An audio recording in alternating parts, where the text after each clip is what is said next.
My landlord, Vincent, crammed 43 people into our 12-person building by converting storage units into windowless apartments until a fire almost killed my daughter because he'd removed all the smoke detectors to install more illegal rooms. Then, when I gathered evidence, he started stalking my 8-year-old at school and threatening to report my undocumented neighbors to ICE. But I'd been recording everything, including his confession about taking out insurance policies before the suspicious electrical fires started. My landlord Vincent had been running an illegal subletting scheme in our apartment building for 3 years, cramming desperate tenants into dangerous conditions while collecting triple rent. But I only discovered the full extent after the fire that almost culled my daughter. It started when I noticed strange faces in the hallways at odd hours. People I'd never seen before carrying mattresses up the back stairs at 2 a.m. Multiple families cooking in the communal kitchen meant for 6 units. And Vincent always had excuses about temporary guests or maintenance workers staying overnight. The building was supposed to house 12 tenants across 6 apartments, but I started counting and realized there were at least 40 people living there, some in windowless basement storage units, others in the illegally converted attic where Vincent had run extension cords and garden hoses for makeshift utilities. I tried calling the city, but Vincent's brother worked in the housing department, and my complaints mysteriously vanished, while Vincent started making my life hell with fake lease violations, shutting off my hot water for repairs that never happened, and telling other tenants I was a snitch who wanted to get them evicted. Things escalated when I found families with children living in what used to be the boiler room. No windows, no proper ventilation, just a space heater plugged into a daisy chain of power strips. And when I confronted Vincent, he smiled and said if I kept causing problems, he'd evict me for the made-up lease violations he'd been documenting. He showed me photos he'd taken of my apartment during inspections when I wasn't home, items moved to make it look like I had unauthorized pets, damage to walls that he'd caused himself, even planted substance paraphernalia that he'd photographed and removed, building a case that would destroy my reputation and make it impossible to rent anywhere else. I started documenting everything with hidden cameras, recording the foot traffic, the illegal construction, the cash payments that never generated receipts, and most damning, the conversation where Vincent bragged to another landlord about his foolproof system for extracting maximum profit from desperate immigrants who couldn't complain. The turning point came at 3 a.m. when smoke filled our hallway because one of those daisy-chained power strips in the basement had sparked, and as I ran through the building banging on doors, I realized Vincent had removed the smoke detectors to install more illegal rooms, and the fire exits were blocked with beds and furniture. My daughter was coughing so hard she couldn't breathe as we evacuated 43 people from a building certified for 12, including an elderly couple trapped in a windowless room who would have died if another tenant hadn't broken down their door, while Vincent showed up and tried to prevent anyone from calling 911. The fire department condemned the building immediately, but Vincent had the audacity to demand we all continue paying rent for our dangerous negligence in causing the fire, threatening to sue us and report undocumented tenants to ICE if anyone cooperated with investigators. That's when I unveiled my months of evidence to the district attorney, not just about our building, but the 7 others Vincent owned, all running the same scheme, generating over $400,000 per year in illegal rent while maintaining the properties in deadly conditions. The raid on his properties happened simultaneously across the city, revealing over 300 people living in conditions that violated every housing code imaginable, including one building where he'd converted an old walk-in freezer into a studio apartment with no heat or windows. Vincent was arrested on charges ranging from racketeering to endangerment, but at his bail hearing he kept smiling at me, and his lawyer mentioned they had concerns about the authenticity of certain evidence and would be investigating how I'd obtained my recordings. 2 weeks later, I came home to find my apartment door slightly open and my computer missing along with all my backup drives, but I'd anticipated this and had copies stored in 3 different locations, including one with a journalist who was preparing an expose on citywide housing corruption. The trial was supposed to start next month, but Vincent's brother in the housing department has been promoted to oversee inspection reforms, and 3 witnesses have suddenly decided to move back to their home countries after receiving visits from men asking questions about their immigration status. Last night I got a text from an unknown number with a photo of my daughter's school and the message, "Nice building, shame if something happened to it." And when I tried to trace the number, it led back to a company called VR Property Solutions, which doesn't exist on any official registry, but somehow just purchased the building next to my daughter's school for renovation, and I think I know exactly what kind of renovations they have in mind. I stared at my phone, my hands trembling as I scrolled through the photos Vincent's people had sent. Not just my daughter's school, but pictures of her walking to class, eating lunch with friends, even one taken through the classroom window during math. My stomach churned as I realized they'd been watching her for days, documenting her routine, learning her schedule. I forwarded everything to the journalist and my lawyer, then called the school to warn them about suspicious individuals, but the secretary brushed off my concerns, explaining that construction crews had been surveying the area all week for the new building renovation. The renovation, VR Property Solutions, Vincent's phantom company preparing to turn another building into a death trap, right next to where my daughter spent 8 hours a day. I drove to the school immediately, circling the block to see the property myself. Sure enough, there were permits posted for residential conversion, and men in hard hats measuring doorways, marking walls, running calculations that I knew meant they were figuring out how many desperate people they could cram into each room. One of them looked familiar, and when he turned, I recognized him from Vincent's other properties, the same foreman who'd installed those illegal basement units where the elderly couple had nearly died. I parked across the street and started taking pictures, documenting the workers, the permit numbers, the company vehicles with magnetic signs that could easily be removed. Through my camera lens, I watched them unload the same cheap materials Vincent always used, the thin drywall that wouldn't muffle sound, the substandard wiring that would overload within months, the narrow doors that would trap people if another fire broke out. My phone buzzed with a text from an unknown number showing a picture of me sitting in my car at that exact moment, taken from somewhere behind me. The message read, "Still watching, still documenting." experimenting, just like you. My hands shook as I started the engine and drove away, checking my mirrors constantly for anyone following. At a red light, I noticed a van 2 cars back that had been behind me since the school, so I took 4 right turns in a row, and sure enough, the van stayed with me through the pointless circle. Instead of going home, I drove to the police station and parked right in front, watching as the van slowed, hesitated, then continued past. I spent an hour inside filing a report about the stalking and surveillance, but the desk sergeant seemed more interested in whether I had any history of mental health issues or previous conflicts with neighbors than in the evidence I was showing him. Back home, I found my mailbox stuffed with official-looking documents, eviction notices citing lease violations I'd never committed, photos of supposed damage to my apartment that had been digitally altered, even a letter from a law firm threatening to sue me for defamation and tortious interference with business relations. The kicker was a notice from Child Protective Services saying they'd received an anonymous report about unsafe living conditions and would be conducting a home visit within 72 hours. Vincent wasn't just trying to silence me anymore. He was systematically destroying my life using every bureaucratic weapon at his disposal. I called my lawyer, but his secretary said he was in court. I called the journalist, but got voicemail. I called 3 other attorneys, but they all said they couldn't take a case against Vincent, mumbling about conflicts of interest or full caseloads. The isolation was deliberate, I realized. Vincent and his brother had connections everywhere, favors owed, palms greased, a network of corruption that made fighting back feel like punching smoke. But I still had the evidence, and more importantly, I had the other tenants who'd survived that night, witnesses who'd seen everything firsthand. I started making calls to the families who'd escaped the fire, but the first 3 numbers were disconnected. The 4th person answered, but immediately hung up when I said my name. The 5th, a young mother named Maria, who'd been living in the basement with her 2 kids, whispered that men had come to her new apartment asking questions, suggesting that her immigration status might be reviewed if she testified. She was terrified, and I couldn't blame her. Vincent wasn't just threatening legal action. He was weaponizing people's fears, their vulnerability, their desperate need to stay in this country and keep their families together. That evening, I sat with my daughter doing homework, trying to act normal while my mind raced through contingencies. She could tell something was wrong, kept asking why I was checking the windows, why I'd installed new locks, why her uncle was suddenly picking her up from school instead of letting her walk home with friends. I made up excuses about being extra careful, but kids aren't stupid. There's something oddly convenient about how Vincent's brother just happens to work in the housing department where complaints disappear. Makes me wonder how long this arrangement has been protecting him while 43 people lived in a building meant for 12. She knew we were in danger, even if she didn't understand the full scope of what Vincent was capable of. The next morning, I woke to find my car tires slashed and a note under the windshield. Next time, it won't be the tires. I called the police again, but they said without video evidence they couldn't prove who did it. The security camera on our building that would have captured the vandalism had mysteriously malfunctioned overnight, the footage corrupted beyond recovery. I was starting to understand how Vincent had operated for so long without consequences. It wasn't just corruption. It was a systematic approach to intimidation that stayed just within the boundaries of plausible deniability. I replaced the tires and drove to meet the journalist at a coffee shop downtown, constantly checking for surveillance. She'd been digging into Vincent's background and discovered his network extended beyond housing. He had connections to construction companies that cut corners, inspection services that looked the other way, even a cousin who worked in immigration enforcement. The web of corruption was vast, but also fragile, she explained. If we could expose one thread, the whole thing might unravel. But we needed more than my evidence. We needed someone on the inside to flip. That's when I remembered Carlos, the maintenance worker at Vincent's properties who'd helped evacuate people during the fire. He'd seemed conflicted that night, torn between his job and his conscience as he watched families stumble out of smoke-filled rooms. I'd seen him arguing with Vincent afterward, gesturing at the blocked exits and disabled smoke detectors. If anyone might be willing to talk, it would be him. But finding Carlos would mean going back to Vincent's properties, walking right into the lion's den. I spent the afternoon preparing, uploading all my evidence to multiple cloud services, sending encrypted copies to contacts in other cities, even mailing a USB drive to my sister in another state with instructions to release everything if something happened to me. Paranoid? Maybe. But I'd learned that Vincent's reach was longer than I'd imagined, and I needed insurance beyond what any official system could provide. The journalist gave me a small recording device disguised as a pen, and we agreed on a check-in schedule. If I missed a call, she'd assume the worst and publish everything. That night, I drove past 3 of Vincent's buildings, looking for Carlos's truck. At the 4th property, I spotted it parked outside, and through the lobby window, I could see him replacing a light fixture. I waited until he came out for a smoke break, then approached carefully, making sure we were alone. His face went pale when he saw me, and he immediately started walking away, but I called out that I just wanted to talk, that I knew he'd tried to do the right thing during the fire. He stopped, but didn't turn around, his shoulders tense as he said Vincent had eyes everywhere, that talking to me was dangerous. I told him about the school next to my daughter's, about VR property solutions, about how Vincent was planning to expand his operation. Carlos's hands clenched into fists as he muttered that he'd seen the plans. Dozens more illegal units, families with kids crammed into spaces without proper exits. He had a daughter too, he said, and the thought of children burning because of greed made him sick. But Vincent paid well, and jobs were hard to find with his record. I asked what kind of record, and Carlos admitted he'd done time for a mistake in his youth. Nothing violent, but enough to make employers nervous. Vincent hired ex-cons because he knew they'd be grateful and quiet, less likely to complain about what they saw. But the fire had changed things. Carlos couldn't sleep anymore, kept seeing that elderly couple's faces, kept imagining his own daughter trapped in a room with no windows. He wanted out, but didn't know how to leave without Vincent making his life hell. We talked for 20 minutes in the shadows between buildings, Carlos chain-smoking as he described the extent of Vincent's operation. The cash payments, the off-the-books contractors, the way Vincent would target recent immigrants who didn't know their rights. He told me about a storage unit where Vincent kept duplicate books, the real records of his income, not the sanitized versions he showed to tax authorities. Carlos had a key, had been asked to retrieve files from there before. If we could get those records, we'd have proof of tax evasion on top of everything else. Before we parted, Carlos agreed to think about cooperating, but he needed guarantees, protection for his family, help finding new work, assurance that he wouldn't face charges for his minor role in Vincent's schemes. I promised to talk to the district attorney to see what kind of deal might be possible. As I walked back to my car, I felt a mixture of hope and dread. We were building a case, but Vincent was escalating too, and I worried about what he might do when cornered. The home visit from Child Protective Services was scheduled for the next morning, and I spent the night cleaning obsessively, organizing documents that proved I was a fit parent, trying to anticipate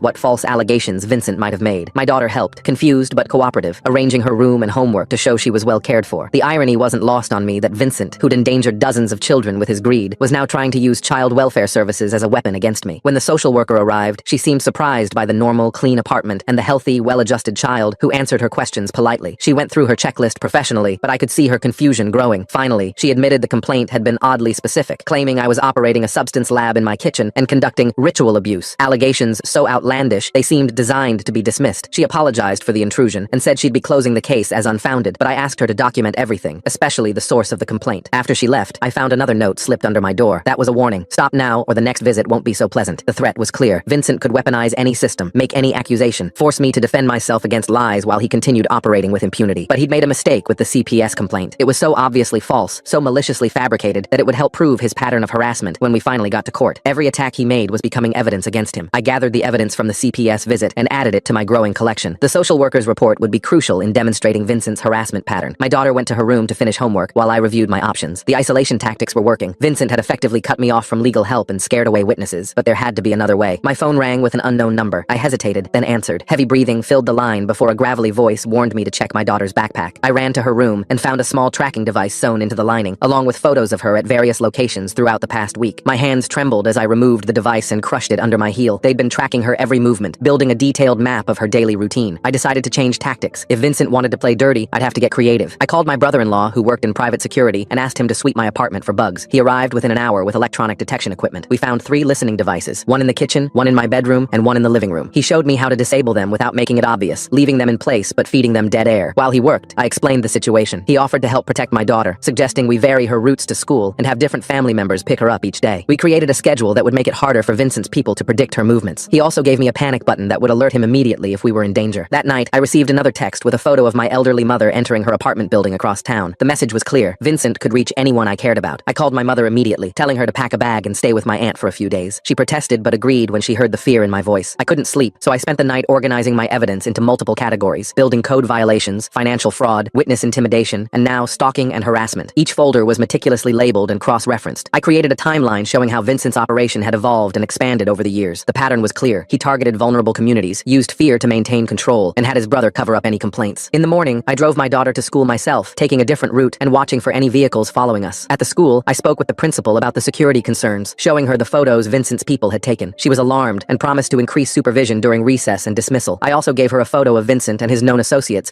to share with the security staff. On my way back, I noticed the same van from yesterday parked near my building. Instead of going home, I drove to a busy shopping center and parked in the underground garage. I waited 20 minutes, then slipped out through a service entrance and took public transportation to Carlos's neighborhood. I needed to convince him to help before Vincent silenced him too. Vincent's playing chess while everyone else is stuck on checkers, tracking devices in backpacks, bugs in apartments, even corrupted security footage. This guy's running a whole spy movie operation just to protect his slum empire from one determined mom with a smartphone. I found Carlos at a local diner, hunched over coffee and looking exhausted. He flinched when I sat down but didn't leave. I showed him the photos of my daughter and explained how Vincent was escalating. Carlos's jaw tightened as he looked at the images. He had a daughter the same age, he reminded me, and the thought of someone stalking her made him furious. Carlos finally agreed to help, but on his terms. He would provide information about the storage unit and Vincent's operations, but he wouldn't testify in court. He was too afraid of deportation and losing custody of his daughter. I accepted his conditions, grateful for any assistance. He drew me a map to the storage facility and gave me the unit number, warning that Vincent checked it regularly. We arranged to meet again in 2 days. Carlos would try to find out Vincent's schedule for visiting the storage unit. In the meantime, he'd document any illegal activities he witnessed at the properties. I gave him a burner phone to contact me safely and stressed the importance of being careful. Vincent had eyes everywhere, and we couldn't afford to tip him off. Back at my apartment, I found my door slightly ajar again. This time, nothing was missing, but everything had been moved slightly. Pictures were crooked, furniture shifted a few inches, drawers left partially open. It was psychological warfare, designed to make me feel violated and unsafe in my own home. I photographed everything before straightening up, adding it to my harassment file. The journalist called with an update. She'd been investigating Vincent's brother in the housing department and discovered a pattern of complaints disappearing whenever they involved Vincent's properties. She'd also found 3 other landlords running similar schemes, all connected to Vincent's network. The story was bigger than we'd realized, but she needed more concrete evidence before her editor would approve publication. investigation. I spent the afternoon reaching out to tenant advocacy groups, hoping to find others who'd dealt with Vincent. Most were reluctant to get involved, but one organizer named Nathy mentioned knowing several families who'd been displaced by Vincent's operations. She agreed to connect me with them if they were willing to talk. Every witness we could find strengthened our case. My daughter came home from school upset. Some kids had been asking her strange questions about where we lived and whether we were moving soon. The questions seemed innocent enough, but the timing was suspicious. I reassured her while making a mental note to investigate who these children's parents were. Vincent's reach into the school community was deeper than I'd thought. That evening, we had dinner at my sister's house for safety. While the kids played, I updated her on the situation. She was horrified by the escalation and offered to let us stay with her, but I knew that would only make us easier targets. We needed to maintain our routines while being vigilant. She agreed to be part of the school pickup rotation and to check on our apartment when we weren't there. On the drive home, I noticed we were being followed again. This time, it was a sedan, keeping 3 cars back, but matching our turns. I called my brother-in-law and described the vehicle. He advised me to drive to the nearest police station again, but I had a different idea. I drove to the busiest part of downtown, where traffic cameras covered every intersection. If Vincent's people wanted to follow me, they'd be recorded doing it. The sedan eventually peeled off, but I spent another hour driving randomly before heading home. My daughter had fallen asleep in the back seat, exhausted from the stress of recent days. I carried her inside, double-checking the locks and setting up a chair against the door as an additional alarm. The psychological toll was mounting, but I couldn't let Vincent win through intimidation. Late that night, Carlos texted from the burner phone. Vincent would be at the storage facility tomorrow afternoon, retrieving files for his lawyer. It was risky, but if I could get there first, I might be able to photograph the evidence before he removed it. I spent hours planning the approach, considering every possible complication. One mistake could blow everything. I woke before dawn and prepared carefully. I dressed in nondescript clothes and a baseball cap, taking public transportation to avoid being followed. The storage facility was in an industrial area, surrounded by warehouses and auto shops. I arrived 2 hours before Vincent's expected visit, giving myself time to scout the location and plan escape routes. The facility had minimal security, just a keypad entry and some cameras at the main entrance. I watched other customers come and go, noting the blind spots in camera coverage. Carlos's key worked perfectly, and I slipped inside, finding Unit 47B in the back corner. My hands shook as I opened the lock, knowing I was crossing a line that Vincent would never forgive. Inside, boxes of documents lined the walls, financial records, lease agreements, correspondence with contractors, all the evidence of Vincent's illegal empire. I photographed everything methodically, making sure each image was clear and readable. There were receipts for cash payments, contracts with shell companies, even a ledger showing the real occupancy of each building versus what was reported to the city. I found a folder marked insurance that made my blood run cold. Vincent had been taking out policies on his properties with inflated values, setting himself up to profit if any of them burned down. The implications were terrifying. Had the fire in our building been more than just an accident? I photographed every page, my mind racing with the possibilities. A noise outside made me freeze. Footsteps were approaching, and I could hear voices. I quickly closed the boxes and moved to the back of the unit, hiding behind a stack of furniture. The footsteps passed by, just other customers accessing their units, but my heart was pounding. I waited 5 minutes before emerging, making sure the coast was clear. I had just relocked the unit when my phone buzzed. Carlos was warning me that Vincent had left early and was already en route. I had maybe 10 minutes before he arrived. I walked quickly but calmly toward the exit, keeping my head down. As I reached the main gate, a familiar car pulled into the parking lot. Vincent was here. I ducked behind a dumpster, watching as Vincent and 2 other men got out of the car. They were talking animatedly, and Vincent looked agitated. He kept checking his phone and scanning the area. Had someone tipped him off? I waited until they entered the building, then sprinted to the nearest bus stop, not stopping until I was miles away. Back home, I immediately uploaded all the photos to multiple cloud services and sent copies to the journalist. The evidence was damning, showing years of systematic fraud and endangerment, but I knew Vincent would realize someone had been in his storage unit. The question was whether he'd suspect me or Carlos. Either way, things were about to escalate dramatically. Sure enough, within hours, I received a call from Carlos. Vincent was furious, interrogating all his employees about who might have accessed the storage unit. Carlos was playing dumb,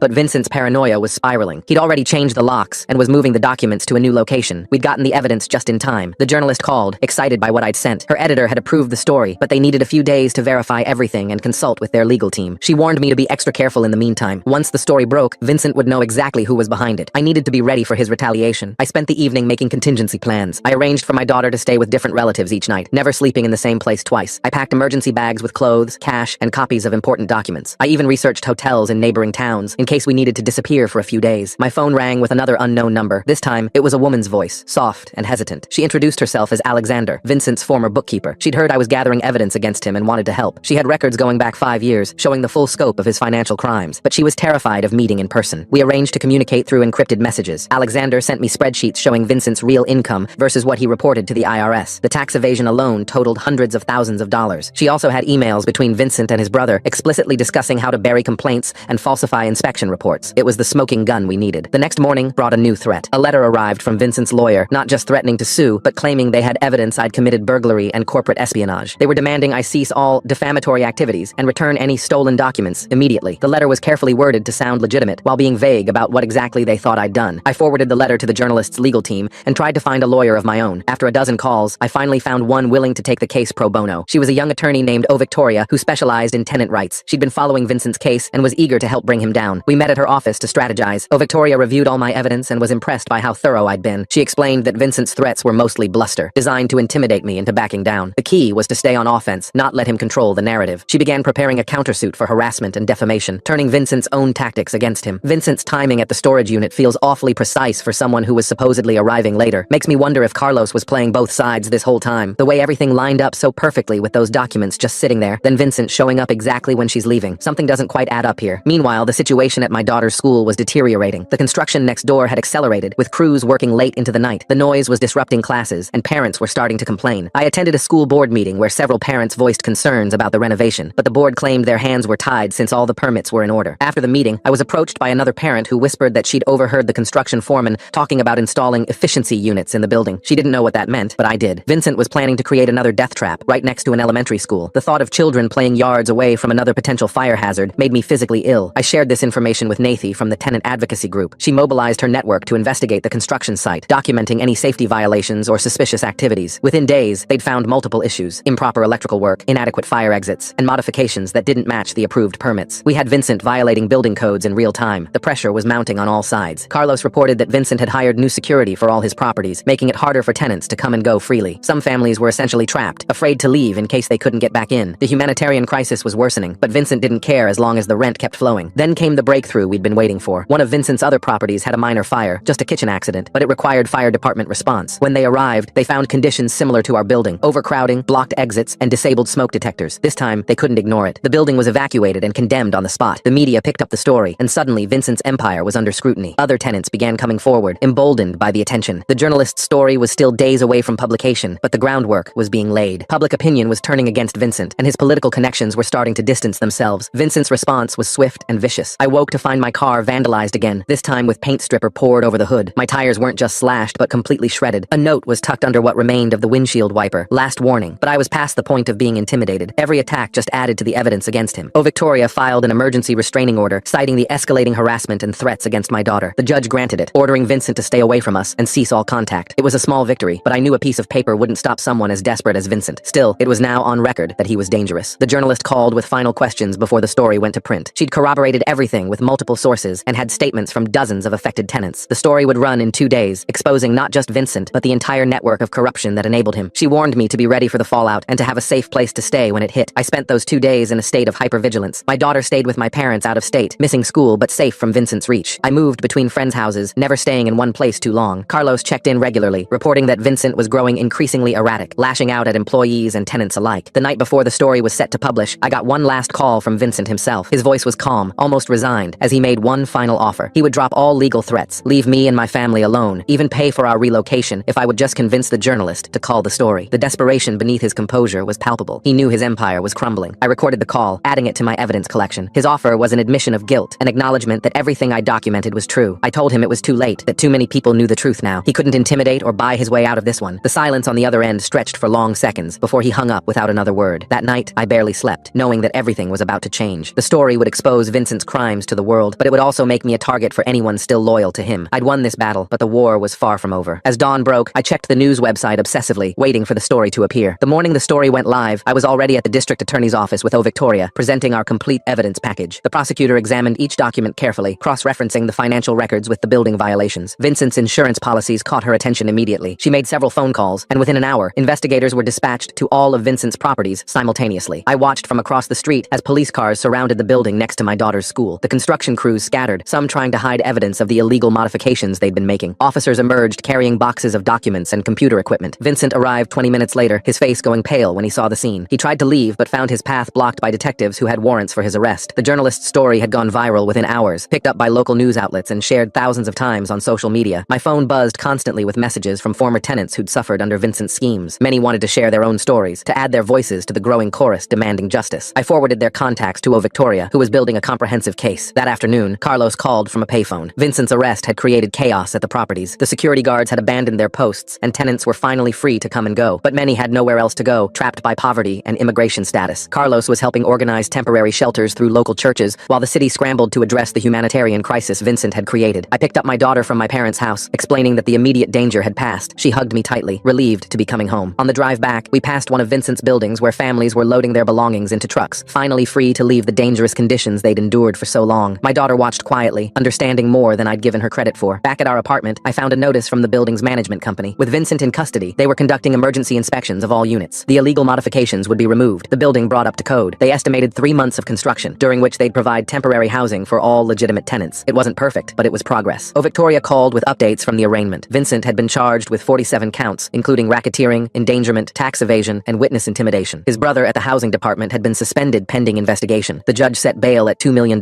which Vincent couldn't make without liquidating properties that were now under scrutiny. He'd remain in custody until trial. The next few days blurred together in a whirlwind of legal proceedings and media attention. I gave statements to investigators, provided testimony to the grand jury, and worked with Victoria to ensure all our evidence was properly documented. Other tenants began coming forward, no longer afraid of deportation or retaliation. Maria, the young mother from the basement, testified about the conditions her children had endured. Alexander, Vincent's former bookkeeper, finally agreed to meet in person at Victoria's office. She brought additional evidence showing Vincent had been planning to expand his operation to other cities, using the profits from his current properties to fund more dangerous conversions. She'd quit when she realized the scope of his plans, but had kept copies of everything, knowing someday someone would need proof. The fire department's investigation revealed that the electrical fire in our building hadn't been accidental. The wiring had been so overloaded that failure was inevitable. It was only luck that it hadn't been worse, that no one had died. The insurance policies Vincent had taken out suddenly looked less like business planning and more like premeditation. Additional charges were filed. Carlos found legitimate work with a property management company that valued his honesty about Vincent's operations. He became a key witness, explaining the inner workings of the scheme to prosecutors. His testimony about the storage unit and Vincent's real books proved crucial in establishing the financial crimes. The district attorney's office helped him secure legal residency in exchange for his cooperation. 3 weeks after Vincent's arrest, I attended a community meeting at my daughter's school. Parents packed the auditorium, demanding answers about how the construction next door had been approved. The school board announced they were reviewing all nearby development applications and implementing new safety protocols. The building Vincent had purchased would be converted to affordable housing under strict oversight. Vincent's properties were placed under emergency management while the courts sorted out ownership. The city established a task force to inspect every unit and relocate tenants to safe housing. Vincent's criminal empire collapsing faster than his shoddy construction work is quite the sight. 47 charges means he'll need a storage unit just for his legal paperwork. It was a massive undertaking, but public pressure demanded action. News crews documented the conditions people had lived in, making it impossible for officials to look away any longer. My daughter returned to school with new confidence, no longer looking over her shoulder. Her teachers reported she was more engaged, more willing to participate. The constant stress of recent months had affected her more than I'd realized. We started seeing a family counselor to process everything that had happened, to rebuild our sense of security.